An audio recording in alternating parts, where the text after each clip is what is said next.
Bonsoir à tous, bienvenue dans cette nouvelle émission, nouvelle conférence en compagnie d'Alain Beau qu'on vous propose en partenariat avec l'AVMPN. Bonsoir Alain. Bonsoir. Alors, on avait fait une première conférence et un premier atelier avec Alain sur le thème de la libération des liens toxiques. J'en profite pour vous dire que si vous avez manqué cet atelier qui n'était disponible qu'en direct, vous pouvez nous demander de reprogrammer une date. Il y a déjà une personne qui l'a manqué et qui souhaiterait le faire, donc je lui ai dit que s'il y avait d'autres personnes qui se manifestaient et qui avaient envie de faire cet atelier parce qu'ils avaient raté l'atelier de janvier, ou peut-être qu'ils n'étaient pas au courant, si on arrive à avoir un groupe suffisamment conséquent pour que ce soit suffisamment interactif, avec 4-5 personnes, on pourrait reprogrammer une date et refaire cet atelier sur la libération des liens toxiques. Alors, le sujet de ce soir est complètement différent, en même temps pas si différent que ça. On a eu envie avec Alain d'explorer un petit peu avec vous le binôme malheureux, j'ai envie de dire, qu'on croise souvent, puisque très souvent, les empathes et les hypersensibles se retrouvent dans des relations toxiques et en particulier dans des relations avec un ou une perverse narcissique. Alors, c'est un sujet qu'on connaît bien, puisqu'Alain et moi, nous sommes hypersensibles tous les deux, empathes tous les deux. Alors, pour nous, l'empathie, c'est en fait une forme extrême, on va dire, de l'hypersensibilité, la forme la plus aiguë. Pour nous, ça n'est pas non plus une maladie d'être hypersensible. Et c'est pour ça aussi qu'on a choisi d'appeler cette conférence et cet atelier hypersensible et empathe du fardeau au cadeau. Parce que c'est vrai c'est peut-être par là qu'on peut commencer. Souvent, l'hypersensibilité, d'abord, on n'a pas forcément conscience qu'on est un hypersensible ou un empathe. Si je prends mon exemple personnel, c'est quelque chose que j'ai découvert assez tard. J'avais juste conscience que je n'étais pas adaptée au monde qui m'entourait, ça c'était très clair. Et j'en avais tous les jours des preuves. Par contre, je n'avais jamais entendu parler des hypersensibles et des empathes. Et pendant longtemps, j'ai cru que c'était moi le problème. Voilà. Et donc ça, c'est la première chose. On peut ne pas en être conscient. Et puis, il y a effectivement toute une gamme d'hypersensibles avec différentes déclinaisons. On peut être hypersensible à différentes choses, à certaines textures, à certains sons, aux émotions des autres, aux pensées des autres. Donc voilà, c'est variable d'une personne à l'autre. Par contre, ce qui revient assez régulièrement, c'est que les hypersensibles et les empathes sont des proies faciles et idéales, malheureusement, pour les pervers narcissiques. On va explorer avec vous pourquoi. Mais avant, je laisse la parole à Alain pour qu'il nous parle un petit peu peut-être de son vécu d'hypersensible, d'empathe, et puis de ce qui lui a donné envie de parler de ça dans le cadre de ces conférences qu'on fait avec la VMPN autour des relations toxiques. Alors ouais, déjà, une des volontés fortes, c'est qu'en ce moment, je ne sais pas si c'est la période qui veut ça, mais je rencontre de plus en plus de gens qui, effectivement, sont face à ce genre de situation, qui ressentent effectivement quelque chose en eux d'assez fort. Hein. J'avais encore ce midi une personne qui même me parlait carrément de bipolarité, tellement c'était perturbant pour lui, et il avait été d'ailleurs, lors de son parcours personnel, déclaré bipolaire, alors qu'en fait, pas du tout. C'est un exemple comme ça. Et donc, je me suis dit, bah, c'est quand même intéressant. Et mon parcours personnel aussi m'a fait réfléchir. Et vraiment, maintenant, aujourd'hui, je sépare encore plus l'hypersensibilité de l'empathe et même l'empathie de l'empathe, parce que pour moi, on a tous potentiellement de l'empathie. Après, on l'utilise à plus ou moins fort niveau, à plus ou moins bon escient, mais en tout cas, on est tous capables d'avoir de l'empathie. Hein. On va, je sais pas, regarder un petit chaton à la télé, ça va nous amadouer, c'est un peu de l'empathie déjà. Mais par contre, après, l'hypersensibilité et le fait d'être empathe, c'est effectivement encore un niveau au-dessus. Et moi, je vous donnerai comme ça un exemple qui, justement, sort un petit peu des sentiers battus. Je me suis rendu compte dernièrement que quand je vais dans un endroit qui est très lourd pour moi au niveau des énergies, eh bien, je me mets beaucoup à bâiller, en fait. Et en fait, ce truc, au début, quand j'étais ado, que j'allais avec ma mère dans un supermarché, un truc comme ça, je passais mon temps à bâiller. Je me disais, mais pourtant, je ne suis pas fatigué. Et c'est maintenant, à 46 ans passés, que je me dis, mais en fait, ce truc-là, c'est que je sentais à ce moment-là qu'il fallait que j'évacue. Donc, les empathes, souvent, ils vont avoir des fortes réactions comme ça, où le corps va faire des choses qui sont totalement, je dirais, hors normes, quoi. Pour moi, ils ne sont pas hors normes, mais En tout cas, on ne va pas se rendre compte, on ne va pas savoir pourquoi. Et je trouve que c'est bien justement de partager ensemble un petit peu parce que chaque empathe, chaque hypersensible a son ressenti personnel. On se rejoint sur des choses, mais il y a vraiment voilà, des points communs. Et je voulais aussi faire cette conférence avec toi, Sylvie, pour vraiment libérer les empathes, les hypersensibles sur ce côté où en fait la société et souvent beaucoup en ce moment la spiritualité nous donne des idées de ce qu'on doit faire. Et en fait, je voudrais vraiment revenir dans cette conférence sur le fait que c'est chacun qui va trouver ses propres solutions à son problème et que je pourrais te dire à toi, ben, moi je fais comme ça, toi tu pourrais me dire, ben, moi je fais comme ça, et on serait tous les deux d'accord, mais on n'utiliserait pas la même chose. Et ça, c'était important pour moi aussi, lors de cette conférence, d'en parler. Alors, je te remercie parce qu'effectivement, ça me rappelle que régulièrement, moi, ce que je m'entendais dire, c'est qu'il fallait que je mange, que je fasse l'exercice avec les fameuses racines. Vous savez, vous visualisez, vous avez des racines qui s'enfoncent dans le sol. Donc, je faisais tout ça avec beaucoup d'applications, très consciencieusement, et en fait, je n'en retirais aucun bénéfice. J'étais toujours aussi poreuse. Pour moi, c'était vraiment ça ma caractéristique d'hypersensible et d'empathe, c'est que on est un peu comme une passoire qui laisse entrer en fait des tas de sensations que les autres n'ont pas ou ont à un degré moindre. Donc, pour vous donner une idée de ce que c'est d'être hypersensible ou empathe, moi, j'arrive pas à marcher en ville quand il y a de la circulation sans me boucher les oreilles parce que je suis très sensible au bruit. Donc, ce qui est un bruit ambiant normal pour une personne, ben moi, c'est comme si je l'écoutais avec le volume sur 50 et ça devient très vite insupportable. Il y a d'autres hypersensibles pour qui ça va être le toucher. Il y a des enfants qui ne supportent pas certains tissus, qui ne supportent pas les étiquettes des vêtements, par exemple. Et puis alors, ce qui est encore moins identifiable au début, c'est qu'on est aussi sensible à toutes les émotions dégagées par les autres. Alors, quand c'est du bruit ou un truc physique, on sait que ça existe.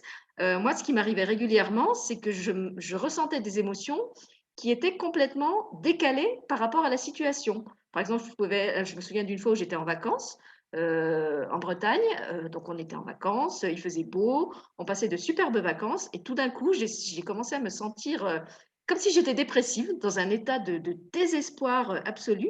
Et ça me donnait vraiment l'impression que c'était comme une marée noire qui me rentrait à l'intérieur. Et souvent, ce que vivent les hypersensibles et les empathes, c'est ça, c'est qu'ils sont envahis, phagocytés par, alors soit l'énergie d'un lieu, comme l'a décrit Alain, soit un lieu qui est saturé d'énergie parce qu'il y a beaucoup de passages. Par exemple, à chaque fois que j'allais au cinéma, je bâillais et j'étais super fatiguée aussi. Il fallait que je me recharge en rentrant. Soit les émotions des autres. Je me souviens par exemple d'un enfant qui avait vécu une situation dans sa classe où les autres le jalousaient et qui m'a raconté, en fait, j'ai vraiment senti à ce moment-là, quand la maîtresse m'a dit ça, toute la colère et la jalousie des autres qui n'avaient pas eu le même compliment et je me suis sentie mal à cause de ça. Donc en fait, on l'avait félicité et lui, il se sentait mal parce qu'il sentait la jalousie des autres. Voilà, donc être hypersensible et empathe, pour résumer, pour moi, c'est ça, c'est qu'on ressent tout puissance 1000 et que du fait qu'on reçoit tout puissance 1000, ben, en fait, on est surstimulé et on est très vite saturé si on ne sait pas quoi faire avec tout ça, si on ne sait pas comment l'évacuer.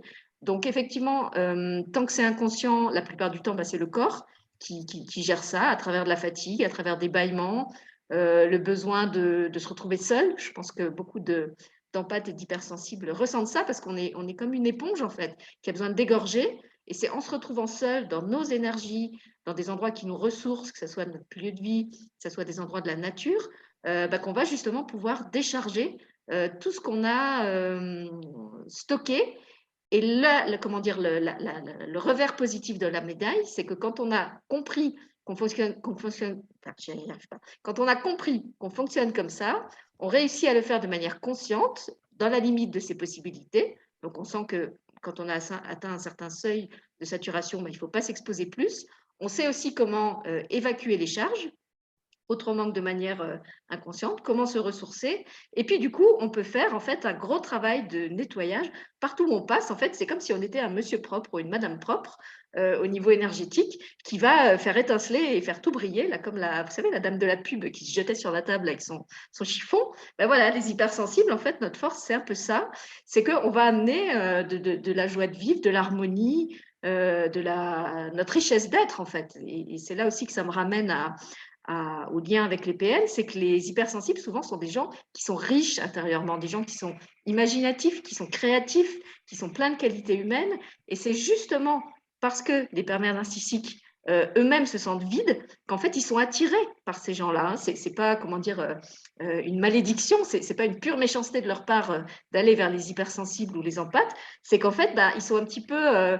comment je peux vous dire ça? C'est un peu comme quelqu'un qui est dans la pauvreté et qui passe devant une bijouterie. Donc, en fait, son envie, c'est de braquer la bijouterie parce qu'il se dit, si j'arrive à m'approprier tout ce qu'il y a là-dedans, je cesserai d'être pauvre, je vais me sentir riche.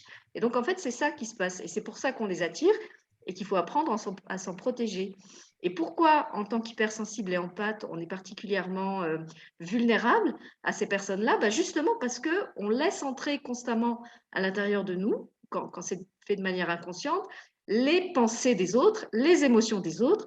Et on sait très bien que les pensées et les émotions du pervers narcissique ne sont pas positives et souvent sont très puissantes. C'est quelqu'un qui revient à la charge tout le temps. Donc en fait, c'est assez facile pour lui de nous miner et de nous envahir du fait qu'au départ déjà, on a un petit peu ce manque de frontières, ce manque de délimitation entre notre corps énergétique et le corps des autres. Voilà, là je vais laisser parler Alain, qui en tant que thérapeute a sûrement aussi des choses à nous dire là-dessus. Je vais rebondir sur ce que tu disais, effectivement, c'est le côté, effectivement, on a du mal à placer ses limites. Et moi, je le vois, donc je le vis, parce qu'en fait, les empathes ou les hypersensibles vont faire d'excellents thérapeutes, par exemple. C'est-à-dire que moi, quand on me dit, j'ai encore quelqu'un dernièrement qui m'a dit, mais il faut que tu arrêtes d'être empathe quand tu es professionnel. Et j'ai éclaté de rire, j'ai dit, mais c'est comme si je te disais à toi d'arrêter d'être blonde alors que tu es blonde. Enfin, tu vois, non, c'est une identité et puis c'est ce qui fait notre force. C'est-à-dire que la force des empathes, c'est de comprendre justement à quel point l'autre est dans son problème. Et même s'il ne l'a pas vécu, c'est un peu les neurones miroirs, c'est la capacité de se mettre à la place de l'autre.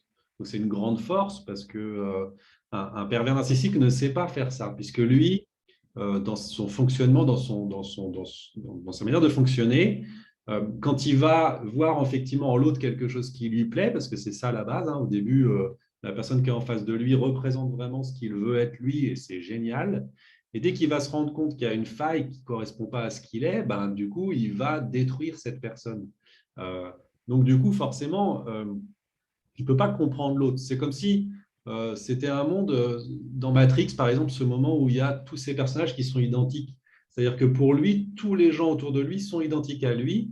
Ça, c'est le côté narcissique aussi. Hein, c'est je veux que le monde me ressemble. Et du coup, si d'un seul coup, ce monde change et n'est pas comme lui, bah, il va le rejeter, en fait. Donc, du coup, consciemment ou inconsciemment, il va effectivement détruire l'autre personne. Et nous, en tant qu'empathe, en tant qu'hypersensible, ben, on ne peut pas comprendre ce fonctionnement-là parce que pour nous, l'autre est toujours différent. Et effectivement, je reviens sur cette limite. Moi, je prenais toujours l'exemple de quand j'arrivais à mon ancien boulot, j'étais super joyeux, je rentrais dans la salle et là, je voyais les gens qui étaient super mal et d'un seul coup, je me sentais super mal alors que j'avais aucune raison de l'être. Donc, il y avait plusieurs choses. Il y avait le lieu qui était déjà sans doute chargé d'énergie assez négative parce que les lieux se chargent d'énergie négative. Et puis les personnes qui eux-mêmes étaient pas bien et qui, quand tu leur dis bonjour, te disent bah, comment ça va, bah, comme un lundi, quoi. Donc ça, c'est vraiment quelque chose pour les empathes de compliqué. C'est compliqué de dire ça m'appartient et ça ne m'appartient pas. Donc en tant que thérapeute, vous imaginez à quel point ça peut être encore plus compliqué. Par contre, c'est vraiment, comme tu le disais, et je rebondis sur ce que tu disais, en tant que thérapeute ou autre, il faut avoir des soupapes, c'est-à-dire avoir des moyens de se purifier, de se nettoyer. Moi, le côté protection, je suis de moins en moins fan parce que plus je me dis que j'ai besoin d'une protection, plus je me dis qu'on peut m'agresser de l'extérieur. Oui, c'est déjà l'idée qu'on a peur et qu'il faut se protéger parce qu'on a peur. C'est ça. Donc, si on peut faire un gros parallèle avec ce qui se passe aujourd'hui, c'est je mets mon masque et si je mets mon masque, l'autre ne pourra pas m'atteindre. Donc, du coup, je vis dans la peur. Alors que si je me dis que l'autre ne peut pas m'atteindre, et j'ai fait vraiment l'expérience de ça, hein, c'est une coach qui m'avait dit, fais cette expérience-là. Et ça change, je me suis senti bien mieux pendant longtemps jusqu'à ce que d'autres choses me rattrapent. Mais vraiment, c'est cette idée. Donc, effectivement, par rapport au PN, c'est compliqué parce que moi, je vais même aller sur le PN, mais le vampire énergétique. C'est une image très, très forte. C'est-à-dire qu'il y en a qui vont vous pomper votre énergie. Et on a du mal à se rendre compte que ça puisse exister jusqu'à ce qu'on rencontre ces personnes-là. Et je rejoins, et je finirai sans doute là-dessus pour te repasser la main, mais c'est cette personne qui, et c'était étonnant parce que cette personne me disait, moi, je veux vraiment aider l'autre. Hein. Ce que je veux, c'est que l'autre comprenne, parce que le problème, c'est qu'il y avait derrière, c'est moi, j'ai tout compris, et je veux apprendre à l'autre ce que j'ai compris. Et c'est là qu'il y a un problème, parce que moi, quand je vais accompagner quelqu'un, je ne vais pas lui dire, fais comme ça va marcher, tu vas voir. Je vais lui dire comment tu pourrais faire pour que ça marche. Et puis, je pense que le vampire énergétique, désolé, je bouge ma caméra, j'essaye de m'obtenir plus clairement. Le vampire énergétique a du mal en fait à ça et va chercher justement à prendre de l'énergie. Et nous, bah, on est en structure ouverte, hein, c'est-à-dire que nous, on ouvre à tout le monde, on bloque à personne et ils vont venir, c'est un peu la station essence, ils vont venir se recharger chez nous, quoi. Sauf qu'ils ne payent pas. Sauf qu'ils payent pas. Oui, c'est ça. C'est vrai que si on analyse le fonctionnement, on voit bien que c'est quelque chose qui ne peut rien donner relationnellement parce qu'effectivement, on a deux modes d'entrée en relation qui sont complètement différents. On a quelqu'un qui, en fait, se sert. Hein, je reprends l'image du gars qui braque la bijouterie parce qu'en fait, il voit quelque chose qui fait envie. Et donc, qu'est-ce qu'il fait? Il cherche une faille. Il cherche une faille dans le système antivol de la bijouterie par où il va pouvoir entrer et s'approprier tout ce qu'il y a dedans. Donc, c'est quelqu'un qui est habitué à prendre, qui est un peu… C'est pour ça que souvent, on dit que ce sont des prédateurs. C'est quelqu'un qui se jette qui jette son dévolu et qui se jette après énergétiquement et psychologiquement sur la personne qu'il a choisie comme proie et qui va essayer en fait de la sucer jusqu'à la moelle, jusqu'à ce qu'elle n'ait plus rien à lui donner et qu'il puisse passer à quelqu'un d'autre. D'où le terme, comme tu dis, de vampire énergétique. Alors, il y a ça. Et puis, en face, il y a l'empathe hypersensible qui, lui, est quelqu'un qui, au contraire, est habitué à donner, qui est quelqu'un de très confiant, donc qui, de manière générale, ne va pas se méfier des autres. Et même quand il va commencer à remarquer que quelque chose ne va pas dans cette relation, il va toujours chercher à voir le bon côté de l'autre. C'est-à-dire qu'il va voir sa part dysfonctionnelle, tout ce qui fait de travers, tout ce qui fait que lui, en tant qu'empathe ou hypersensible, souffre. Et en même temps, il a cette capacité de voir l'autre au-delà de son masque égotique et de toujours espérer qu'en fait, la personnalité distordue de l'autre réussisse à se remettre droite quelque part, à se remettre à l'endroit. Donc, comme tu le dis, en fait, on a deux personnes qui chacune présume que la personne en face est pareille, alors qu'elle n'est pas du tout pareille. Et c'est pour ça qu'en fait, ça peut pas fonctionner. Et alors, effectivement, l'empathe ou l'hypersensible, dans l'histoire, il laisse beaucoup plus de plumes, parce que finalement, le pervers narcissique, lui, il ne s'implique pas vraiment dans la relation. Tout ce qu'il veut, c'est se servir. Tandis que l'empathe ou l'hypersensible, il est là avec des vrais sentiments qui, en plus, ont une intensité XX 1000, comme tout ce qu'il vit. Hein, donc, ce n'est pas du mini-amour. Ou quand il est triste, ce n'est pas de la mini-tristesse. C'est une tristesse abyssale. Quand il est en colère, c'est une colère volcanique. Et donc, voilà. Et comme le pervers narcissique, lui, c'est comment on appelle ça, un marionnettiste très habile pour appuyer sur les boutons des émotions, il sait qu'en plus, c'est facile pour lui de vous déstabiliser parce qu'il suffit qu'il déclenche chez vous une émotion. Cette émotion va prendre des proportions démesurées, comme chez tout hypersensible ou empathe, et vous allez vous retrouver dans une totale confusion émotionnelle d'abord, et aussi mentale, parce que ce qu'on ne sait pas, c'est que les hypersensibles et empathes sont aussi poreux mentalement, c'est-à-dire d'une certaine façon, ils captent non seulement les émotions, mais les pensées des autres. Donc, on pourrait dire que c'est une forme de télépathie. Alors, là aussi, ça peut être très aidant quand on est thérapeute, ça peut être très aidant quand on cherche une intuition pour aider quelqu'un, pour trouver une bonne solution. Et ça peut être aussi, ça peut jouer contre soi quand justement on se met à capter des idées noires, des pensées malveillantes. Et là aussi, en fait, on peut se retrouver, si on n'a pas conscience qu'on est hypersensible, habité par des pensées. Moi, je me souviens d'une fois où j'étais chez moi et puis tout d'un coup, je commence à me sentir habitée. Alors, non seulement de pensées très, très noires et dépressives, mais le truc qui me tournait en boucle dans la tête, c'était « il faut que je me bourre la gueule ». Alors, normalement, je ne suis pas quelqu'un qui se bourre la gueule. J'aime bien boire un bon coup, un bon vin ou une bière ou n'importe quoi, mais je ne suis pas quelqu'un qui va abuser de l'alcool. Et là, je sentais vraiment que c'était comme comment on appelle ça, une dépendance alcoolique. Il fallait que je trouve de l'alcool. Donc, je me mets à fureter comme une folle dans tous mes placards. Comme je bois quasiment jamais d'alcool, en fait, j'en avais pas, donc je trouve juste, vous savez, les mini trucs là qu'on trouve dans les mini bars des hôtels, les petites fioles ridicules. Donc je bois ça, ça m'a effectivement rien fait vu qu'il devait y avoir 20 millilitres. Mais vraiment, je me souviens de ma stupéfaction de me dire, mais qu'est-ce qui m'arrive? Pourquoi je sens ça? Pourquoi j'avais vraiment l'impression que j'étais plus moi-même, que j'étais plus dans mon corps et que quelqu'un avait pris la main sur moi. Alors, je ne sais pas ce que c'était, si c'était une entité, si c'était une âme errante qui passait par là et puis qui avait été alcoolique dans une autre vie. Voilà, il faut aussi savoir que quand on est hypersensible et empathe, on doit apprendre à gérer tout ça. Non seulement les humains qui nous entourent, mais aussi tout l'invisible, les âmes, les mémoires des lieux. Qu'est-ce qu'il peut y avoir encore, Alain? Il y en a sûrement que j'oublie. Ah bah, c'est déjà pas mal, hein, parce que effectivement, il y a les égrégores, il y a les Voilà, et donc plutôt les choses créées aussi par les mots, par des phrases, par des événements aussi, hein. En ce moment, on fait beaucoup de choses voilà. et de peur, de choses comme ça. Donc oui, oui, moi pareil, bon bah sans tout donner, mais effectivement, je suis sensible à toutes ces entités. Et des fois, je passe dans des endroits, je sens d'un seul coup que je suis super mal, que je suis pas bien. Et alors, faut arriver à jauger en se disant, bah c'est quoi qui m'arrive? Parce que là, enfin, donc on se pose souvent, et puis après, quand on finit par se connaître et apprendre à se connaître et repérer des choses, des signes, hein, parce que souvent, ça va être par exemple la nausée, quelque chose qui frappe d'un seul coup, bah, on arrive à faire la différence. Mais effectivement, ce que tu disais en plus, je pense que nous, je dis nous parce que moi j'ai connu des gens là récemment qui ont du mal à gérer cette empathie et qui du coup bah, déjà me disent j'aimerais bien que ça s'arrête. Bon, ça déjà c'est une chose, je ne pense pas que ce soit possible et d'ailleurs je ne leur souhaite pas parce que c'est leur façon d'être. Mais il y en a qui vont partir justement sur des addictions pour pouvoir couper en fait.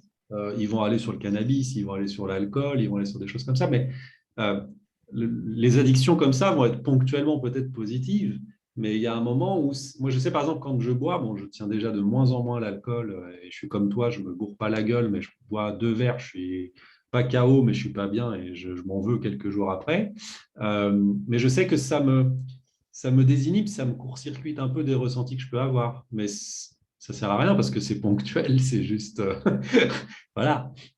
Et en plus, ça a le retour pervers que ça peut te mettre plus en confrontation avec ce que tu disais, les entités, les choses comme ça qui Voilà, vont. exactement. C'est ce que j'allais ajouter. Pour ceux qui seraient tentés de noyer leur empathie ou leur hypersensibilité dans l'alcool, dans la drogue ou dans autre chose, il faut savoir qu'effectivement, c'est un peu se tirer une balle dans le pied, puisqu'en fait, déjà, en tant qu'empathe et hypersensible, vous avez un corps énergétique qui est comme un filet avec des mailles très, très lâches.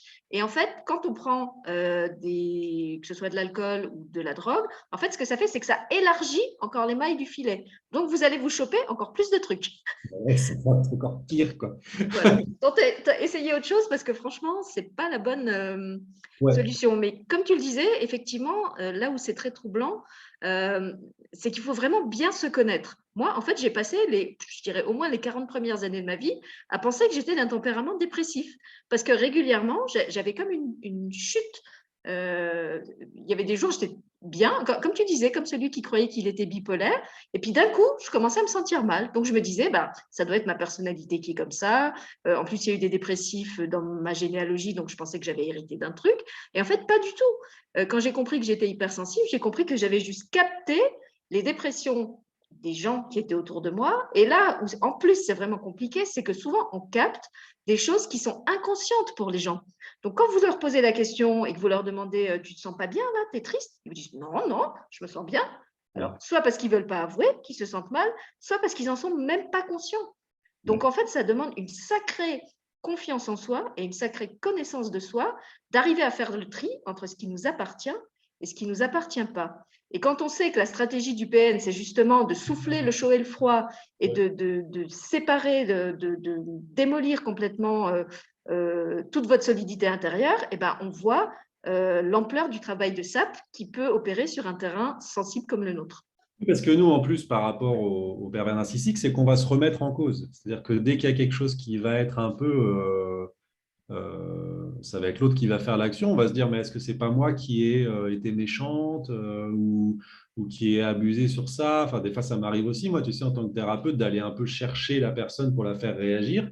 Et quand je vois la réaction, je me dis, est-ce que c'est moi qui ne suis pas allé un peu fort? Et après, tu as la personne qui te dit, bah, merci, ça m'a fait réagir. Tu te dis, ouf. Mais sur le coup, tout de suite, c'est ma faute, c'est ma grande faute. Et le PN, effectivement, lui, déjà, il en joue de ça. Et après, lui, il se remet rarement en question, hein. Donc, pour lui, c'est lui le meilleur. Donc, bah ouais, ça crée forcément des différences entre nous, encore plus fortes. Et moi, j'aime à souvent comparer ça un petit peu. J'aime beaucoup le monde cinématographique. Je compare souvent à Star Wars avec les Jedi et les Sith. C'est-à-dire que les deux ont des pouvoirs, les deux sont forts, mais ils ne l'utilisent pas pour la même chose. Et ce qui est fort, c'est surtout Anakin, hein, qui est un des meilleurs, qui montre qu'en fait, il a basculé et qu'à la fin, il rebascule dans l'autre côté. Donc, et c'est vraiment ça. En plus, moi, sincèrement, pour avoir rencontré beaucoup de vampires énergétiques, même physiquement, ça se voit, ça joue sur le physique, en fait. On a la capacité, quand on est en pâte, de repérer aussi. Moi, par exemple, on n'a pas parlé de ça, mais des fois, il y a des gens qui me disent, est-ce que cette personne est bonne pour moi? Je dis, bah, montrez-moi la photo. Je regarde la photo et je fais, ah ben non, il faudrait peut-être éviter. Et tu sais, il y a cette phrase qu'on dit souvent, la première impression est souvent la bonne. Bah, pour nous, les empathes, la première, elle est tout le temps bonne. J'irai plus loin encore qu'elle est parfois bonne, c'est qu'elle est tout le temps bonne, en fait. Sauf qu'il faut avoir appris à faire confiance à ça pour pouvoir s'y fier. Alors, moi, c'est la première clé que j'ai envie de vous donner. C'est déjà, quand vous êtes dans la confusion mentale, émotionnelle et tout ça, rappelez-vous ce qui est votre état normal quand vous allez bien. Alors, j'espère qu'il y a au moins eu un moment dans votre vie où vous alliez bien, où là, vous avez vraiment senti que vous étiez bien, vous étiez vous. Comment vous étiez? Quel type de personne vous êtes au naturel, j'ai envie de dire. Est-ce que vous êtes quelqu'un de joyeux? Est-ce que vous êtes quelqu'un de serein? Qu'est-ce que vous aimez faire? Est-ce que vous êtes quelqu'un de très actif? Est-ce qu'au contraire, vous êtes quelqu'un qui aime prendre son temps? Voilà, là, en fait, pour moi, c'est un peu un état des lieux de qui vous êtes quand vous n'êtes pas parasité, quand vous n'êtes pas influencé, je veux dire, parce que toutes les influences ne sont pas mauvaises, quand vous n'êtes pas influencé par ce qui vous entoure. Quand vous êtes seul avec vous-même, et si vous êtes empathique et hypersensible, vous savez ce que c'est parce que vous en avez sûrement besoin. Voilà, comment vous vous sentez? Qu'est-ce que vous aimez faire? Et après, eh ben, quand vous êtes dans une situation où vous sentez que vous n'êtes plus dans cet état-là, demandez-vous, est-ce que finalement ça m'incombe? Est-ce que j'ai pensé un truc qui m'a, comme disait Alain, qui m'a fait sentir coupable? Est-ce que j'ai eu une pensée négative? Ou est-ce que vous avez l'impression que ça vient peut-être plutôt des personnes qui sont autour de vous? Et encore une fois, elles peuvent ne pas le montrer. Ça peut être vraiment quelque chose qui est dans leur inconscient que vous captez. Et donc, alors moi, je me souviens que c'était un truc que je sentais tout le temps petite dans ma famille. Dans ma famille, on ne parlait pas. On ne parlait pas de ses émotions, on faisait semblant que tout allait bien. Et moi, je me souviens de certaines scènes, par exemple, où j'arrivais à table et il y avait un truc plombé comme ça, où j'avais mal à l'estomac, j'avais un nœud au plexus. Je me disais, mais pourquoi? Qu'est-ce qui se passe en fait? Et quand j'essayais de poser la question à mes parents, je leur disais, il y a un truc qui ne va pas, vous êtes disputés. Non, non, tout va bien. Donc, en fait, avec cette éducation-là, moi, j'ai grandi avec l'idée que je ne devais pas me fier à mes ressentis, puisque chaque fois que j'essayais de les exprimer, on me disait, mais non, tu te trompes, tu te fais des films. C'est encore ton imagination. C'est la phrase que j'entendais à répétition. Donc non, au contraire, faites-vous confiance, comme l'a dit Alain. Vos ressentis sont bons, s'ils sont là. C'est comme si vous aviez un radar. L'intuition, c'est vraiment un radar technique, et le radar ne peut pas vous tromper. Ce qui peut vous tromper, c'est la manière dont vous interprétez ou quelquefois dont vous falsifiez les données parce qu'elles ne vous semblent pas correspondre avec ce qui est visible en apparence. Mais au-delà des apparences, il y a d'autres réalités qui, pour autant, n'en existent pas moins que celles que vous voyez. Et moi, j'irais même plus loin sur cette fameuse intuition, parce que c'est quelque chose que je travaille beaucoup. Et puis, une fois, j'avais effectivement demandé à la personne qui me suivait en disant, mais je ne comprends pas, j'ai pas écouté mon intuition et je me suis retrouvé dans un guet-apens. Et en fait, elle m'a dit, mais si, tu as écouté ton intuition, c'est juste que tu avais besoin de vivre cette expérience. Et c'est le problème aussi avec l'intuition, et surtout ce qu'on en croit, c'est qu'on pense que si on suit notre intuition, ça va forcément nous emmener vers quelque chose entendu positif, c'est-à-dire l'amour, une personne bien et tout. Mais ce n'est pas forcément ça. Ça peut aussi être amené à vivre cette expérience. Mais par contre, effectivement, je rebondis sur ce que tu as dit, par rapport aux personnes, souvent on se pose et en fait, la première, donc moi j'utilise beaucoup l'hypnose, mais la méditation, c'est la même chose, hein, un état méditatif, un état où on fait monter son inconscient. Et effectivement, on peut se poser la question, bah, est-ce que cette personne est bonne pour moi? Alors après, il y en a qui vont aussi utiliser le pendule, par exemple. Le pendule, c'est le prolongement de notre intuition, c'est juste les micro-mouvements du corps, mais ça va nous donner aussi des informations et c'est bien d'utiliser ça aussi si on veut.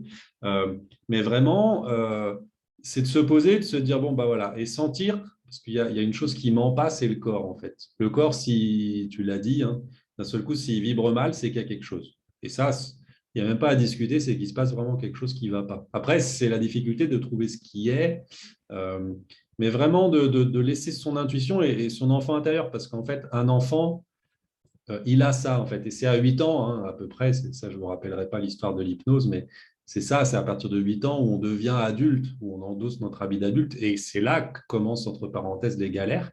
Et si vous faites revenir votre enfant intérieur, lui, il a la solution. Il sait exactement ce qu'il faut faire. Donc, voilà.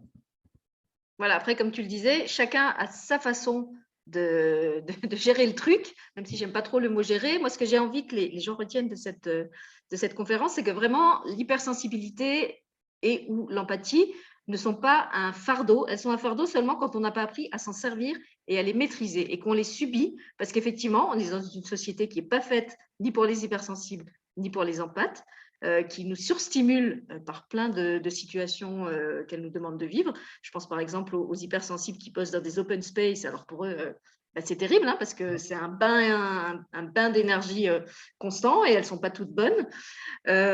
Donc déjà ça, avoir conscience que c'est une force et puis qu'on peut trouver, en fait c'est à chacun de trouver les outils pour apprivoiser son empathie. Alors si vous avez essayé comme moi 10 fois de faire des exercices d'ancrage et que ça ne marche pas, eh bien, arrêtez les exercices d'ancrage, cherchez autre chose, cherchez ce qui vous fait du bien. C'est ce qu'on vous proposera avec Alain dans l'atelier, en fait, c'est d'aller dans votre inconscient pour trouver quelle est la protection qui marche pour vous, parce que celle du voisin ne sera pas forcément la même que celle dont vous avez besoin. Après, si vous vous connaissez bien, il y a sûrement déjà des choses que vous avez repérées. Quand vous êtes justement dans cette situation de sursaturation, qu'est-ce qui vous fait du bien? Alors déjà, moi, je dirais la première chose que vous pouvez faire, c'est sortir de l'endroit que vous ressentez comme saturé, quand c'est possible, hein, et puis voir si à l'extérieur, vous vous sentez toujours aussi mal. Et si à l'extérieur, vous vous sentez bien, eh ben, c'est que c'est dans l'endroit ou sur les personnes, autour des personnes qui sont dans l'endroit, qu'est le problème. Mais ce n'est pas vous. C'est un test vraiment technique que vous pouvez faire facilement. Qu'est-ce qu'on peut leur proposer encore, Alain? Je reviendrai sur, moi, je reviendrai vraiment sur la façon de trouver aussi qui parfois n'est pas forcément évidente à trouver et on va un peu partir sur autre chose. Mais moi, j'ai trouvé en fait les solutions dans des vies antérieures. Et en fait, dans ce que j'ai été avant, et par exemple, je vous donne comme ça mon secret à moi, mais ça a été vraiment le chamanisme japonais. C'est-à-dire que j'ai rencontré un chaman qui m'a initié.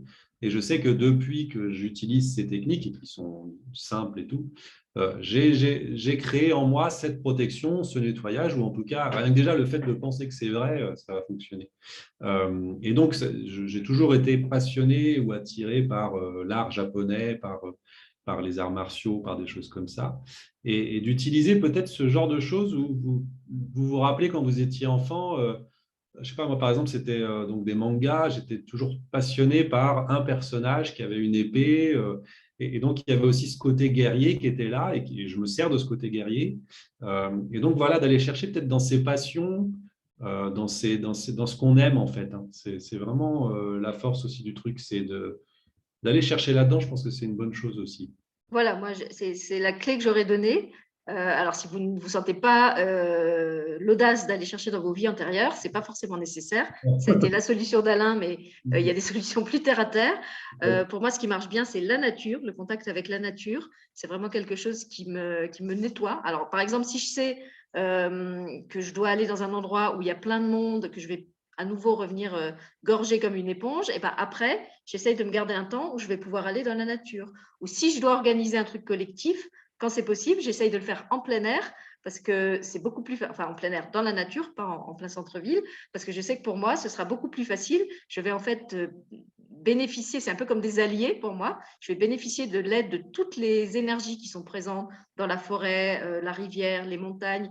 Voilà, je sais que tout ça, en fait, ça va m'aider et ça va contrebalancer ce qui pourrait être négatif ou ce qui pourrait m'impacter au contact des autres humains. Et puis là où je te rejoins, c'est qu'effectivement, j'ai remarqué ce qui marche vraiment à 100%, c'est d'être dans quelque chose qu'on aime faire, qu'on adore faire, parce qu'à ce moment-là, en fait, on est tellement habité par la passion en fait, on est tellement présent à soi et à l'instant que c'est comme s'il n'y avait plus de place pour le reste, au lieu d'être un peu flottant, comme on est souvent en tant qu'hypersensible empathe mal ancré, et ben là, on habite totalement son présent et c'est comme si on se créait inconsciemment je ne vais pas dire un bunker, parce que vu le contexte, c'est un peu négatif, comme si on se créait vraiment un bouclier, voilà, un bouclier invulnérable. Et pour vous donner un exemple très concret, eh ben, j'ai remarqué que quand j'anime les groupes de parole avec la VMPN, où pourtant il y a plein de personnes qui vont mal, après, je ne suis jamais fatiguée, je ne suis jamais triste, je ne suis jamais mal. Parce qu'en fait, j'adore faire ça et je le fais vraiment avec tout mon cœur. Je sais que les autres membres de la VMPN sont là aussi avec tout leur cœur. Donc, en fait, ça ne m'épuise pas. Alors que quand je faisais des émissions où il y avait 60, 100, même des fois des centaines de personnes, parce que je travaillais sur une chaîne beaucoup plus grosse, et ben je sortais de là, j'étais vidée. J'étais vidée parce que, ok, j'étais présente, mais j'habitais pas mon émission autant que j'habite ces groupes de parole. J'étais là juste pour mettre quelqu'un en valeur. Donc, je disais, je fournissais un service professionnel en quelque sorte, mais je ne mettais pas tout mon cœur. Et du coup, en fait, je captais et je pompais toutes les énergies de tous les gens qui étaient là, celles de l'invité, celles du public, celles des gens qui regardaient la vidéo en replay, parce qu'on capte aussi ça, on ne capte pas seulement l'instant présent, mais aussi tout ce qui est relié à un objet ou à une vidéo. Donc voilà, j'ai compris qu'en fait, c'était un métier que je ne pouvais pas faire de cette façon-là, que pour moi, ce qui fonctionne, c'est de travailler avec des petits groupes, avec des gens que j'apprécie, avec qui je me sens bien, c'est pour ça que je suis avec Alain, et surtout où vraiment, quand je suis en interaction avec les autres, je suis totalement habitée par ce que je fais, et pas là, un peu en mode…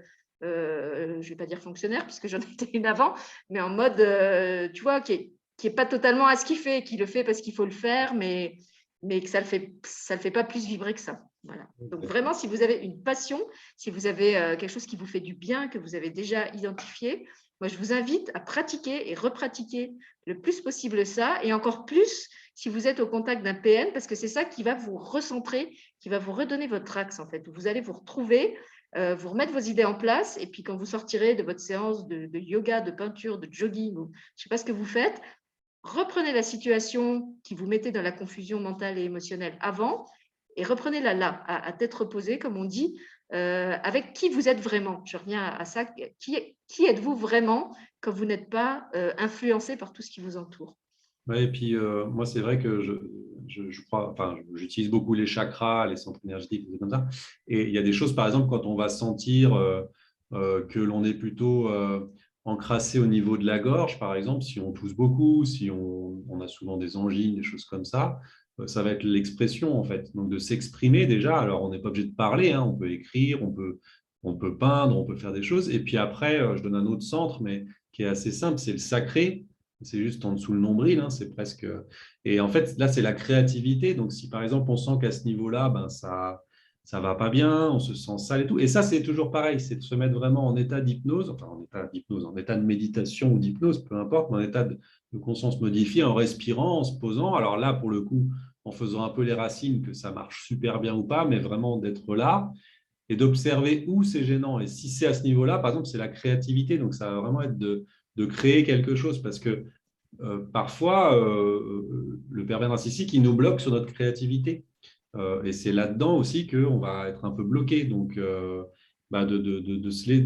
faire des exercices simples hein, parfois, mais encore une fois, qui vous parleront à vous parce que les exercices que je vous donnerai moi, ils sont simples pour moi, mais voilà, chacun utilise ce qu'il Oui, veut. tout le monde comment dire, n'est pas n'est pas constamment conscient de ses chakras et de Ouais, voilà. l'état de ses chakras. Par contre, puisque tu parles de ça, vas-y, tu voulais ajouter quelque chose? Je ne donne pas que le nom chakra, mais déjà le sentir à quel endroit ça bloque, si c'est le ventre, si c'est… Voilà, c'est OK. Alors justement, puisque tu parles des blocages dans le corps, moi je voulais dire qu'on peut aussi pomper ça. Donc quand vous avez un symptôme qui apparaît subitement, c'est un peu comme ce qu'on vous disait tout à l'heure sur les émotions, où vous vous sentez envahi par une émotion qui n'a rien à voir avec ce que vous êtes en train de vivre, ça peut être pareil pour les symptômes. Moi, je me souviens d'un moment où je faisais un stage de massage, donc j'avais passé des annonces pour avoir des gens qui venaient se faire masser chez moi. Et en fait, quand je posais les mains sur eux, eh ben, je commençais, alors je sentais où ils avaient mal, et puis quand ils partaient, eux, ils allaient bien, mais par contre, moi, j'avais des symptômes qu'ils avaient avant. Donc, j'ai compris aussi que ça, pour moi, ça n'allait pas. C'était pas une forme de thérapie que je pouvais pratiquer, parce que s'ils avaient mal au cervical, j'avais mal au cervical, s'ils avaient mal au dos, j'avais mal au dos. Donc, c'était très bien pour diagnostiquer où eux avaient mal. Par contre, après, me retrouver avec tous les symptômes, ce n'était pas possible. Et dans le même ordre de choses, j'avais une amie qui me disait que j'étais flippante parce qu'elle était très cartésienne. Et chaque fois que j'allais chez elle, vu qu'il y avait beaucoup de non-dits dans sa famille, je lui disais ouh, là, je commence à avoir mal à la gorge. Il n'y a pas un de tes enfants qui aurait un truc à dire Elle me disait mais non, mais non. Puis en fait, en creusant, elle se rendait compte que si. Ou des fois, il y avait le gamin qui, genre, une demi-heure après, se mettait à déclencher une angine. Et voilà, donc elle m'avait appelée la fille flippante parce que je sentais toujours arriver les choses à travers ce que mon propre corps m'indiquait. Donc, quand vous avez comme ça des symptômes qui vous traversent, hein, qui ne restent pas, et surtout qui apparaissent très subitement dans un endroit où vous êtes avec d'autres personnes, demandez-vous si ce sont bien vos symptômes. Alors, ça peut être les vôtres, hein, vous pouvez avoir pris froid et avoir mal à la gorge, ou est-ce que ça appartient à quelqu'un d'autre? Et là aussi, si vous vous connaissez bien et si vous êtes vraiment relié à vous, et ben en fait, vous êtes capable de savoir si ça vous appartient ou pas. Mais c'est vrai qu'il faut déjà bien se connaître et avoir passé beaucoup de temps à s'observer, à se faire son référentiel, en fait. Comment, pour moi, ça se traduit qu'il y a ça qui se passe? Parce que ça, personne ne nous l'apprend. Et finalement, on doit un peu l'apprendre chacun sur le tas, vu qu'on est tous différents et que chacun a son référentiel propre. Moi, je voulais aussi revenir sur le fait et de vraiment de se connaître, de savoir ses limites. Moi, je le vois surtout par rapport en tant que thérapeute, c'est-à-dire que j'ai un travail qui commence le matin et qui finit le soir. Et quand on est en pâte, bah, souvent, on va avoir la tendance que des amis vont nous contacter aussi après en nous posant des questions, nous disant aide-moi là-dessus. J'ai des amis en ce moment qui m'envoient des photos, qui me disent qu'est-ce que tu penses de cette personne. Et on peut vite se laisser déborder justement et que ça devienne 24 heures sur 24. Et le message que je voudrais passer aussi, c'est important de connaître ses limites et de dire, OK, je peux aider jusqu'à un certain niveau, mais il y a un moment, en fait, bah, simplement, si j'absorbe tout, je ne pourrais plus aider. Donc, au final, je ne pourrais plus faire ce que je veux faire. Donc, c'est aussi de savoir que il faut s'écouter, il faut placer ça. Et puis aussi savoir, et ça c'est le deuxième truc que je voudrais dire, c'est il n'y a que vous qui pouvez vous connaître en fait. Et souvent, tu disais tout à l'heure par rapport à ta famille, je crois, qui disait tu te fais des idées, tu te fais des films et tout. La vie extérieure n'est que la vie extérieure en fait. Et même entre nous, en tant qu'empathe, on va dire, mais bah, tu connais, là, tu en as parlé tout à l'heure, fais ta protection, fais ton ancrage. Mais si, moi j'ai eu, fais ta boule de lumière, ça va aller.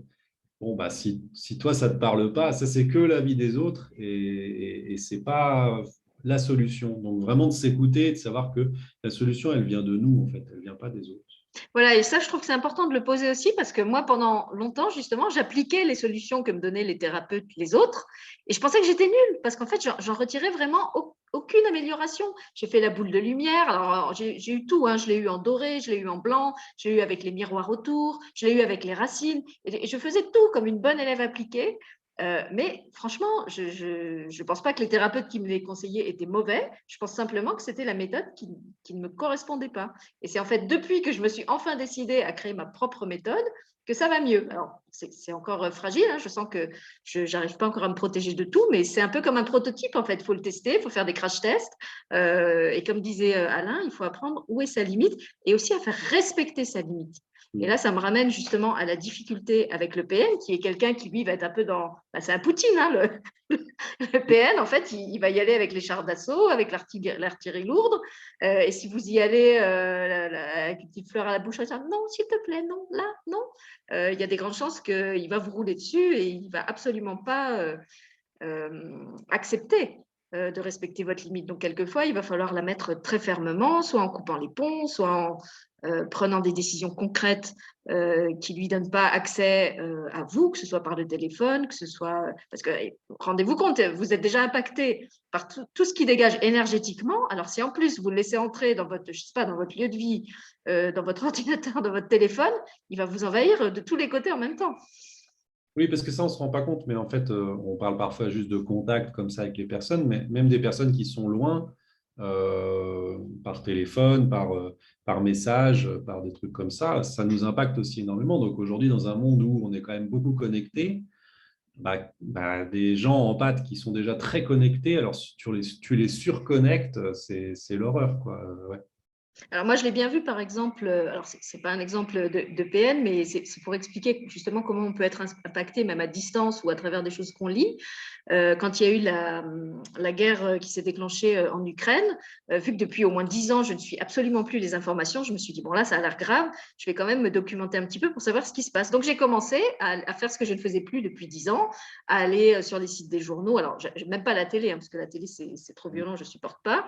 La radio non plus. Donc, je me suis dit, je vais lire des articles de journaux pour savoir de quoi il en retourne, pourquoi ils ont attaqué, quels sont les enjeux, blabla. Donc, j'ai passé une journée à faire ça. Et bien, à la fin de la journée, j'étais, comment vous dire, j'étais un peu comme l'Ukraine, quoi. C'est-à-dire que j'étais triste, je désespérais de l'humanité, je me disais que tous les hommes étaient des connards. Enfin voilà, et je me suis rendu compte qu'en fait, c'était quelque chose, et j'ai remarqué aussi que ça me le faisait beaucoup plus quand je regardais des vidéos, parce qu'en fait, il y avait des articles où il y avait juste le texte et le texte et les photos. Alors déjà ça, c'était violent, mais c'était supportable. Et par contre, je me suis rendu compte que ma limite, c'était les vidéos, parce que quand je regarde les vidéos, en fait, je capte les émotions des gens qui s'expriment dans la vidéo. Donc, si c'est des victimes ou si c'est des soldats, et ben, en fait, je ressens leur colère, je ressens leur désespoir. Et je ne l'avais pas identifié au moment où j'ai regardé. C'est seulement quand j'ai eu fini de regarder que je me suis dit, ben voilà, ça y est, tu t'en es pris une dose. Et maintenant, il va falloir que tu fasses quelque chose pour te dégorger. Hein, j'en prends l'image de l'éponge pleine d'encre pour dégorger tout ça. Bon, voilà, je pense qu'on a tout dit, non? Écoute, on a bien développé. Alors, je ne sais pas si maintenant les gens qui sont présents ont des questions ou des. Il y a quelqu'un sur le chat qui a beaucoup approuvé en fait tout ce qu'on disait, hein, qui disait qu'elle bâillait aussi souvent lors d'une surcharge ou d'une situation anxiogène. L'hyperacousie, c'est Elle vrai. a aussi l'hyperacousie, donc le fait d'entendre tout en plus fort. Ouais. Ça peut être aussi, je pensais, il y a des gens qui sont sensibles à certaines lumières. Moi, je sais que par exemple, je ne supporte pas la lumière des néons. Je ne pourrais pas vivre ou travailler dans un endroit qui est éclairé à la lueur des néons, genre un supermarché, parce que cette lumière, je ne sais pas comment vous dire, ça me fait physiquement mal. Donc même chez moi, j'ai des néons que j'utilise jamais. En fait, si le néon s'allume, j'éteins le néon et j'allume une autre lampe, parce qu'en fait, je sais pas, j'ai un problème avec la lumière des néons. Moi aussi, je pensais avec les échanges, hein, principalement. Hier, par exemple, je suis allé chez, comment tu disais tout à l'heure, tu sais, ah mince. Enfin bref, je suis allé acheter des pinceaux et des trucs comme ça et je n'avais pas mis mon masque parce que j'avais entendu qu'il n'y avait plus besoin du masque. Donc j'étais super content. Et je rentre dans le machin et là, la personne me dit il faut mettre le masque, mais avec un côté très, très méchant. Je me suis dit, elle m'aurait dit gentiment, bon, je comprends que ça nous embête, mais bon, si vous pouviez mettre le masque. Non, elle vient direct en m'agressant. Et en fait, j'ai passé toute ma journée à ce que ça m'a déclenché une migraine. Et je me suis dit encore une fois, voilà, j'ai rien dit. Et donc, souvent, ça nous affecte beaucoup plus en étant en pâte, ce genre de situation, je pense. Et c'est valable aussi pour les enfants. Hein. Je me souviens d'une amie qui me racontait que ses enfants étaient allés visiter un site de guerre dans le cadre d'un cours d'histoire et que quand ils sont rentrés à la maison, en fait, c'était des piles. Elle ne les tenait plus. Ils étaient agressifs. En fait, elle ne les reconnaissait pas, justement. Quand on est une maman, on sait comment sont ses enfants au naturel. Et donc, elle a fait tout un travail pour qu'ils se déchargent de ce qu'ils avaient capté sur le lieu et qui ne leur appartenait pas non plus. Ouais. Voilà, qu'est-ce qu'on peut dire encore? Alors, si vous avez des questions, allez-y, vous pouvez les poser sur le chat. On est là aussi pour répondre On a déjà bien chargé le truc. Après, à vos questions. Mais moi, j'ai envie de dire que la première chose, c'est déjà de reconnaître ou de faire des recherches pour voir si on est empathe et hypersensible. En général, on le pressent quand même. Il y a maintenant beaucoup de vidéos qui expliquent ce que c'est d'être empathe ou hypersensible. Et en fait, ça déculpabilise de beaucoup de choses parce qu'on comprend que ce n'est pas soi le problème, c'est juste qu'on est, je ne sais pas comment dire, c'est comme si on n'était pas équipé comme les autres. Donc, en fait, on s'ingénie à essayer de fonctionner comme les autres, alors qu'on n'est pas équipé pour, on est fait pour avoir un fonctionnement différent. Et tant qu'on essaye de rentrer dans le moule, non seulement on se prive des atouts de l'hypersensibilité, mais aussi on s'épuise en fait, parce qu'on dépense beaucoup d'énergie dans quelque chose qui ne peut pas aboutir. en fait, oui, parce que moi, par exemple, on est une empathe, c'est sûr. Mais dans le fonctionnement, quand on compare, il y a beaucoup de ressemblances, mais il y a des choses qui divergent. Moi, je vais prendre un exemple bête, hein. On pense toujours que l'hypersensible, il pleure devant les films mielleux. Moi, ce n'est pas mon cas. Je ne vais pas pleurer devant un film parce qu'il est triste. Mais elle, c'est beaucoup. Et puis après, c'est pareil. Elle ne supporte pas le monde, mais à un niveau beaucoup plus fort que moi. Mais on est pourtant tous les deux en pâte, quoi. Donc, ouais. Oui, j'ai entendu certains empathes dire qu'il y avait des moments où ils avaient vraiment l'impression, comme tu disais, d'avoir un trouble de la personnalité, c'est-à-dire qu'ils sont tellement… euh, la personnalité ou les énergies de l'autre prennent tellement comment on dit ça, l'ascendant sur eux, prennent toute la place en fait. C'est comme s'ils Ah ouais. disparaissaient. Et je me souviens d'une empathe qui disait que, par exemple, ça donnait même des situations presque comiques, parce que, par exemple, quand elle était dans une situation où il fallait choisir un restaurant pour aller manger, elle avait, par exemple, envie d'aller manger italien, et puis la voisine disait bah, moi, je préfère japonais. Les autres, oui, oui, on va manger japonais. Et du coup, elle se retrouvait à aller manger japonais, alors que ce n'était pas son envie. Et c'était en sortant du restaurant qu'elle se disait, mais pourquoi je n'ai pas dit que mon envie à moi, c'était d'aller manger italien? Ouais. Mais c'est pas de la, comment dire, c'est pas de la faiblesse. C'est Non. juste que, en fait, c'est comme si sa personnalité se gommait pour Ouais. faire place à celle de l'autre. Et du coup, elle se retrouve… Et, et souvent, c'est le risque, excuse-moi, du coup, je te coupe, mais c'est le risque, ou en tout cas, ce qui peut se passer, c'est que la médecine ne comprend pas et propose, ben, on connaît bien hein, ça, ils ont la main leste sur, ouais, ça se dit, sur les antidépresseurs en ce moment. Moi, je sais que ça a été mon cas, par exemple, ils m'ont donné des antidépresseurs, des antidépresseurs pensant que j'étais dépressif.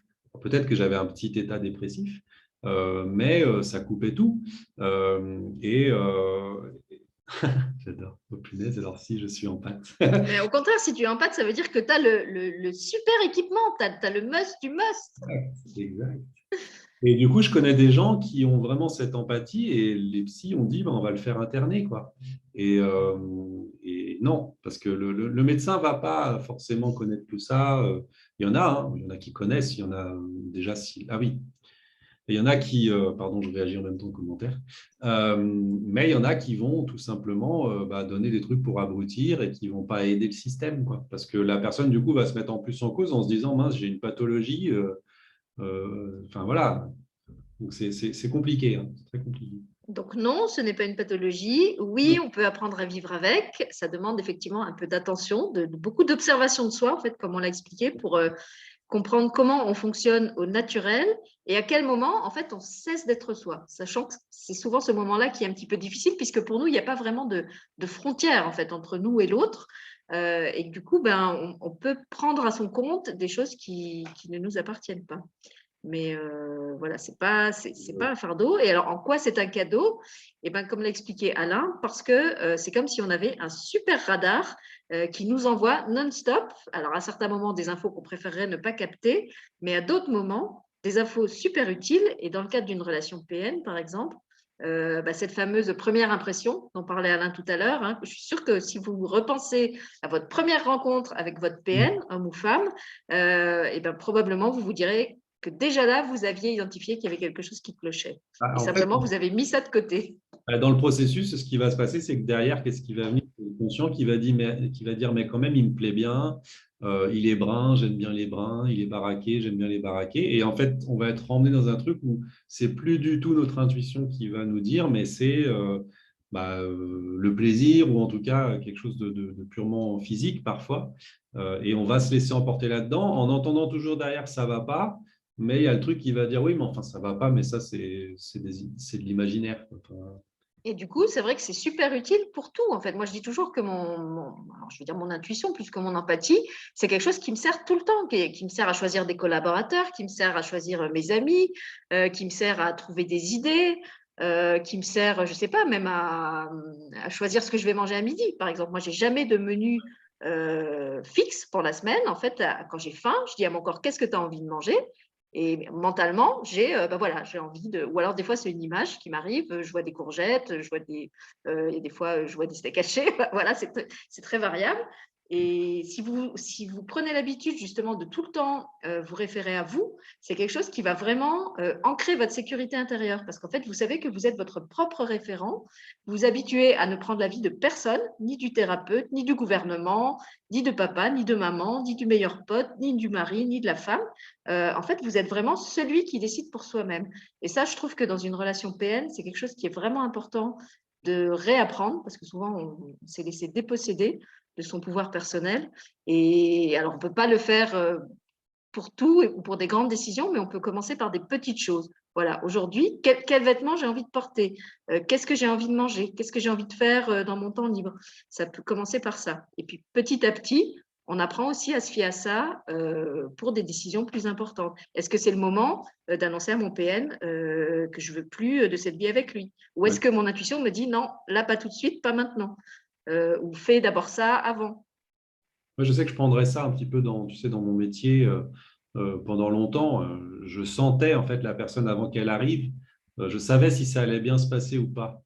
Et des fois, je me mettais dans des états où j'étais carrément tremblant. J'avais envie de fuir de chez moi, tu vois, de partir. Et je me disais, mais qu'est-ce qui se passe? Et donc, j'accueillais la personne et forcément, ça se passait mal. Et jusqu'à ce que je me dise, bon, ben voilà, c'est comme ça, je sais à l'avance si ça va aller ou pas. Et maintenant, je m'écoute et des fois, je dis, bon, bah, désolé, je ne vais pas pouvoir vous accompagner. Et c'est là, en fait, que ça commence à aller mieux. Mais sauf que derrière, il y a toujours le truc, bon, voilà, c'est dans le cadre du boulot, de me dire, mais là, je loupe un client, je ne vais pas avoir ma paye qui va aller. Et ça, c'est autre chose. C'est une peur financière. Mais je sais que si je ne m'écoute pas, de toute façon, ça va planter, quoi. Donc, Je l'ai fait aussi plusieurs fois. En fait, c'est arrivé plusieurs fois que j'accueille des invités sur la web TV que je sentais pas vraiment. C'était pas comment dire, c'était pas un non massif, mais c'était pas un oui massif non plus. Et effectivement, ça se passait pas très bien. Et puis il y en a une pour qui j'ai eu vraiment un non massif que j'ai pas écouté. Et je me souviens de l'atelier que j'ai fait avec elle. En fait, je pense que c'était vraiment une leçon que je m'étais auto-provoquée pour me dire plus jamais ça, parce que vraiment ça a été une catastrophe cet atelier. J'en ai un souvenir affreux. Pourtant, c'est il y a des années. Et en fait, cette dame, je la remercie, m'a rendu service parce que grâce à elle, je n'ai plus jamais fait ça. C'est-à-dire que je n'ai plus jamais dit oui à une personne que je ne sentais pas en me disant justement, ça peut être une ressource et puis elle en a besoin pour se faire connaître. Et puis, enfin, ouais. toutes les mauvaises raisons qu'on va trouver de ne pas s'écouter.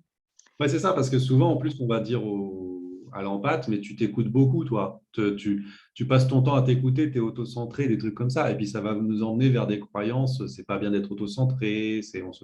Mais non, en fait, c'est juste qu'on s'écoute beaucoup et qu'on s'écoute. C'est vraiment le mot, quoi. Et là où, en tant qu'empathe ou hypersensible, on a souvent été à bonne école, c'est que de toute façon, déjà, dans notre entourage, la plupart du temps, on ne nous comprenait pas et on nous reprochait d'avoir les réactions qu'on avait.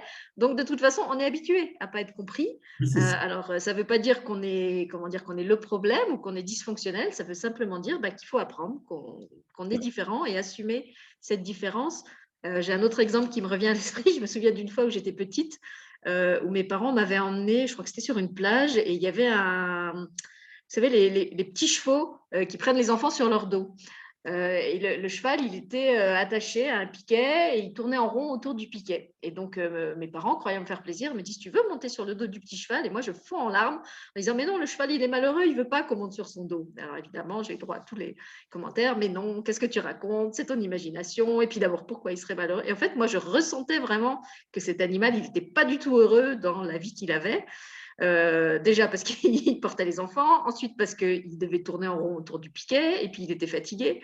Et voilà, je me souviens de cette situation parce que c'était presque risible en fait entre ma famille qui voulait me faire plaisir et moi qui leur gâchais leur plaisir en disant mais non en fait le cheval c'est pas ce qu'il veut, ce qu'il veut c'est être tranquille et galoper libre sur la plage, détachez-le de son piquet. Il y avait ça qu'on n'a pas dit aussi, c'est effectivement les animaux, hein, parce que les animaux sont, je ne sais pas comment on peut dire ça, mais ils ressentent direct en fait, ils ressentent beaucoup. Et souvent, moi, je vois, ça me parle ce que tu dis, parce que moi, vraiment, quand j'étais gosse, tu sais, il y avait ce chien qui faisait peur tout le temps à tout le monde. Et moi, j'avais jamais peur, c'est-à-dire que je tendais la main et le chien, il venait, alors il faisait son côté un peu méchant, et il arrivait face à moi, il se calmait et je lui faisais des caresses. Et je me disais, mais enfin, je ne me le disais pas parce que moi, c'était naturel, mais j'avais ma mère qui était flippée à côté. Et les animaux, c'est aussi une ressource forte pour nous. C'est-à-dire qu'il y a les chats, il y a les chiens, il y a les chevaux, comme tu dis. ils savent en fait, et ils vont repérer tout de suite. Et d'ailleurs, je pense qu'ils repèrent les pervers narcissiques. Ben, en fait, ce qui est très aidant pour moi avec les animaux et aussi avec les enfants, et c'est pour ça que je m'entends finalement beaucoup mieux avec eux qu'avec les adultes, c'est qu'ils ne portent pas de masque. En fait, c'est des gens qui ne trichent pas et où justement, je n'ai pas tout le temps à faire cette analyse entre alors qu'est-ce qu'on me montre et qu'est-ce que je ressens. En fait, si je ressens que l'animal il est triste, il est vraiment triste. Tandis que si c'est un adulte, il peut être en larmes intérieurement et extérieurement afficher une façade lisse, tout va bien. Combien d'entre nous font ça au quotidien? Combien de gens aujourd'hui vont mal et font semblant d'aller bien? Et ben, quand vous êtes empathe ou hypersensible, vous savez qu'ils vont mal. C'est même presque gênant des fois parce qu'en fait, c'est comme s'ils ne pouvaient rien nous cacher. Hein. Alors, encore plus quand ce sont nos proches, quand c'est notre conjoint, quand ce sont nos enfants avec qui on a des liens particuliers. C'est très, très dur en fait de mentir ou de tromper un hypersensible ou un empathe parce qu'en fait, avec son radar, il va détecter tout ce que vous essayez de cacher. Oui, exactement. Je n'ose pas imaginer ce que ça doit être dans les couples d'empathes. Ça peut être très bien. Ah, ça peut être sûrement très bien. Voilà, je ne sais pas s'il y a encore des questions par rapport à tout ça. Voilà, en tout cas, moi, j'espère que vous allez sortir de cette conférence avec l'idée que c'est génial d'être empathe et d'être hypersensible, et ce n'est pas forcément un boulet, même si ça a peut-être été votre expérience à votre arrivée dans la vie. En tout cas, si c'est encore un boulet, ça n'est pas obligé de rester un boulet. Il y a des solutions à ça. Donc, l'atelier qu'on va vous proposer avec Alain en est une, mais il y en a plein d'autres. Oui.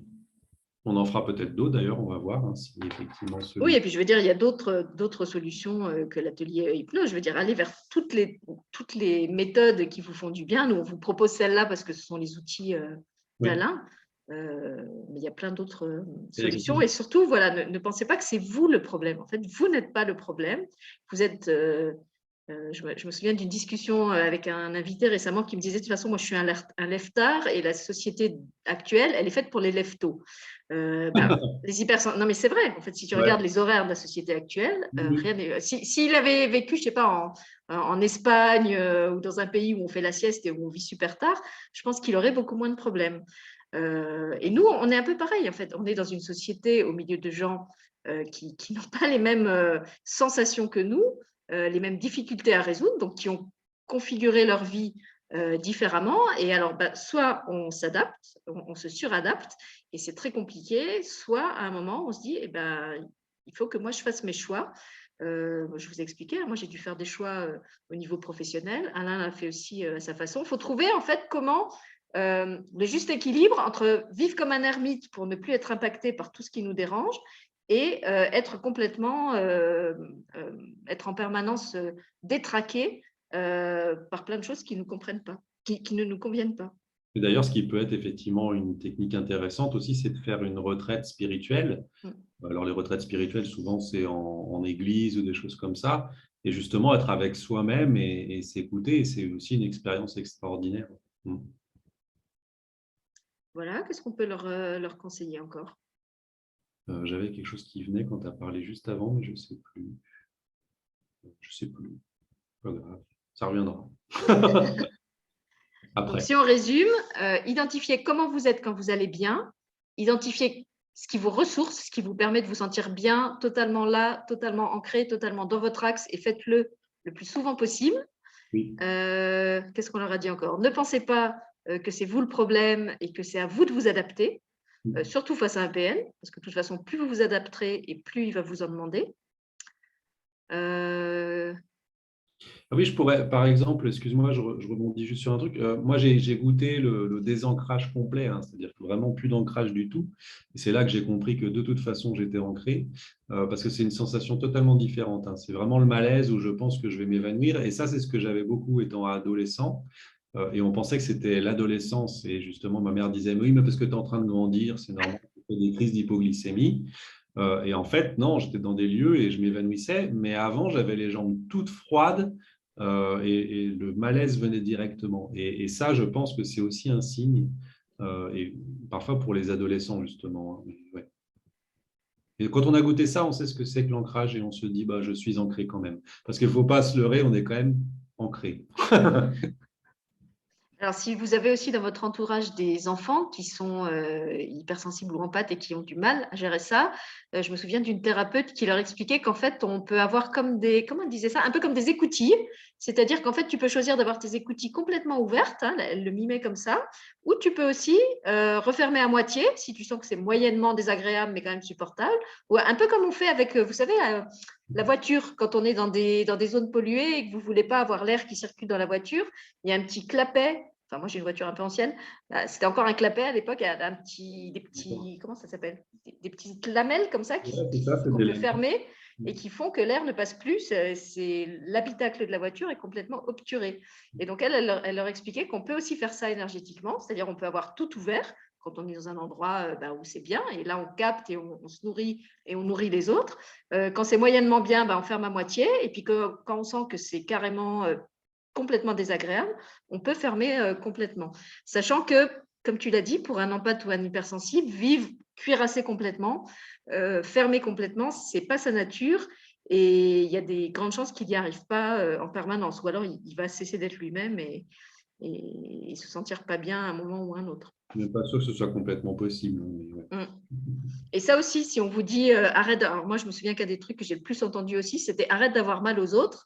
Voilà, si vous sentez les émotions des autres et qu'on vous dit de ne pas le faire, comme disait Alain, c'est comme si on disait, alors je ne sais plus quel est l'exemple que tu as donné, moi je dis Moi, je souvent, pense. c'est un peu comme si on disait à une fleur, arrête de parfumer.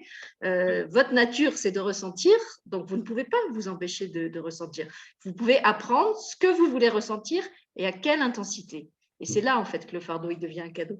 C'est que vous choisissez ce que vous ressentez et donc, c'est-à-dire vous choisissez de ressentir que ce qui vous fait du bien déjà et dans quelle mesure vous êtes capable de l'accueillir. On revient à cette notion de limite qu'Alain a évoquée plusieurs fois. Souvent, ceux qui te diront justement ce genre de choses, c'est des gens qui ne sont pas comme toi. Donc, de toute façon, on ne peut pas conseiller sans savoir. Enfin, on peut, mais c'est beaucoup plus compliqué, quoi. C'est sûr. Pour finir, Alain, est-ce que tu veux dire un petit mot peut-être de l'atelier qui a lieu, je crois que c'est le 24, c'est ça? Le 24 mars? Ouais, de mémoire, oui, tout à fait. Donc, c'est jeudi dans 15 jours. Alors, qu'est-ce que tu vas proposer aux gens? Ce que je vais proposer, c'est d'aller justement trouver sa propre ressource intérieure, hein, sa propre technique. Alors, tout dépendra forcément de ce qu'on souhaite, enfin, de ce que vous souhaitez faire. Mais on ira vraiment chercher la propre technique, le truc adapté à la personne. Donc, j'en dis pas trop, mais ce sera ça. Voilà, c'est vraiment l'idée de faire du sur-mesure. C'est pour ça qu'on n'a pas voulu vous donner comment dire, des solutions passe-partout parce que, comme on l'a expliqué, il n'y en a pas en fait. On a donné quelques clés générales, mais même celle-là, ce n'est pas sûr qu'elle fonctionne pour vous. Donc, l'idéal, en fait, c'est vraiment d'aller à la rencontre de vous-même, dans votre propre subconscient. Et l'avantage aussi de le faire avec l'hypnose, c'est qu'on n'est pas dans la réflexion du mental. Parce que là, si vous vous posez la question, qu'est-ce que je peux faire pour me protéger? Votre mental, il va vous sortir tout un catalogue de trucs qu'il connaît déjà, qu'il trouve sûrement très bien, genre l'ancrage avec les racines. Oui. Et vous allez essayer et être déçu et penser que vous êtes nul parce que vous l'avez fait et que ça n'a pas marché.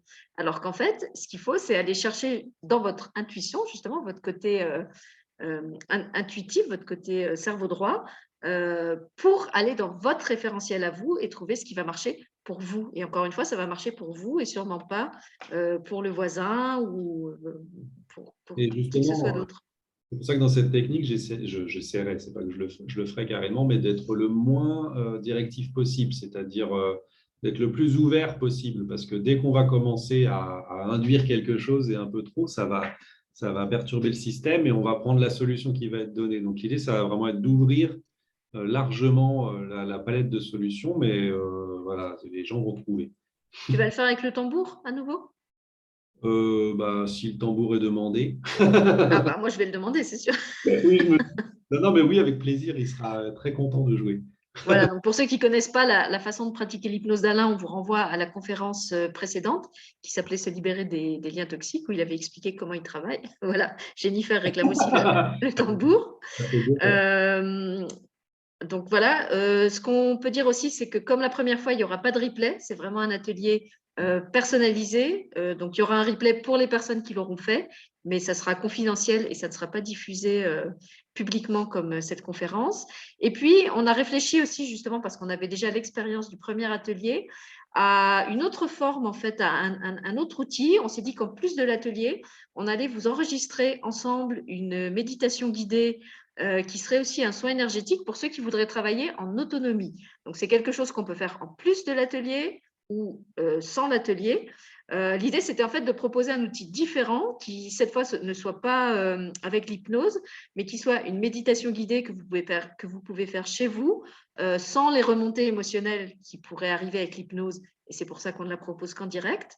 Donc, ce sera enregistré avec, je pense, comme c'est écrit dans les films, texte et voix Alain Beau. Et moi, à l'arrière-plan, je vais faire quelque chose sur le plan énergétique.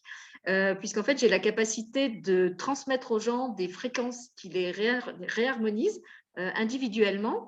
Et ma spécificité d'empathie ou d'hypersensible, je ne sais pas, en tout cas, ma spécificité, c'est que je fais ça avec l'énergie du silence. Donc, en fait, je m'associe à Alain, qui, lui, va faire un travail avec la voix.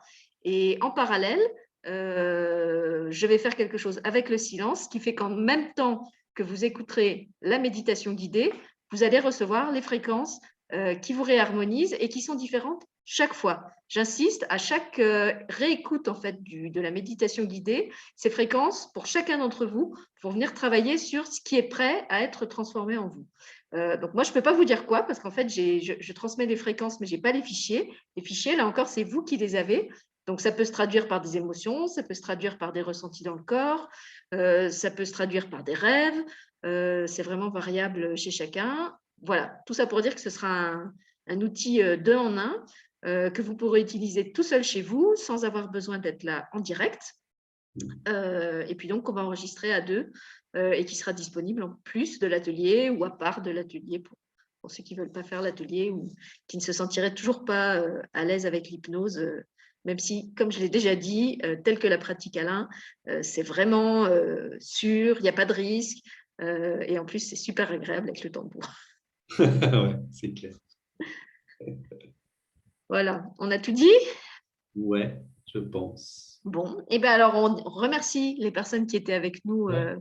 en direct. On souhaite un bon replay à ceux qui vont regarder demain, après-demain et les jours suivants.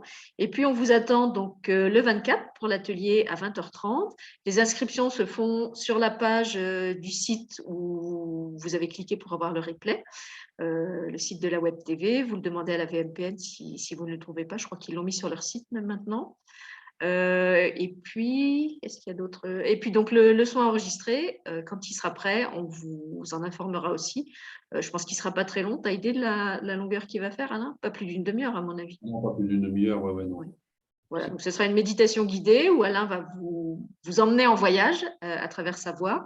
Et puis, moi, je ferai un travail énergétique en même temps. Voilà, alors grand merci à tous. Et puis, on espère vous retrouver le 24 ou à domicile si vous travaillez tout seul comme un grand avec le soin. Ouais. Et surtout, soyez fiers et heureux d'être un hypersensible ou une empathe, ou les deux. Et si vous êtes, comme Jennifer, qu'est-ce qu'elle disait? Qu'elle était aussi neuroatypique et autiste, et bien voilà, tu as le package, Jennifer. Le paquet royal. Ouais. Alors, je coupe le direct. Bonne soirée à tous. Merci Alain. Merci.